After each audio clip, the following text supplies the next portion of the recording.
स्वारगेट डेपोमध्ये शिवशाही बसमध्ये 26 वर्षीय तरुणीवर बलात्कार करणारा आरोपी दत्तात्रय गाडे हा सराईत गुन्हेगार असल्याचं पोलिसांच्या तपासात समोर आलं आहे।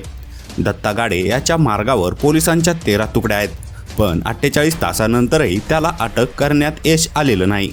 दत्ता गाडे याचे राजकीय कनेक्शन समोर आले आहेत। त्याशिवाय तो आधी पोलीस अधिकाऱ्यांच्या संपर्कातही असल्याचं तपासात उघड झालं आहे।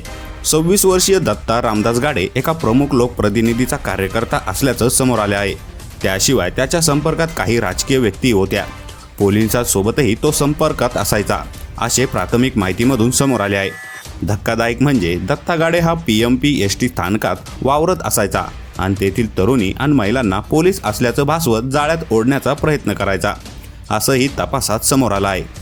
दत्ता गाडे हा सराईत गुन्हेगार असून बलात्काराच्या घटनेव्यतिरिक्त त्याने अनेक मुलींना जाळ्यात ओढला असेल, असा संशय पुणे पोलिसांना आहे। गाडे यांच्या संपर्कात असणाऱ्या राजकीय व्यक्ती आणि पोलीस कर्मचाऱ्याकडे पुणे पोलिसांनी चौकशी सुरू केली आहे। गाडे याचा फोन ट्रेस करण्यात आला आहे।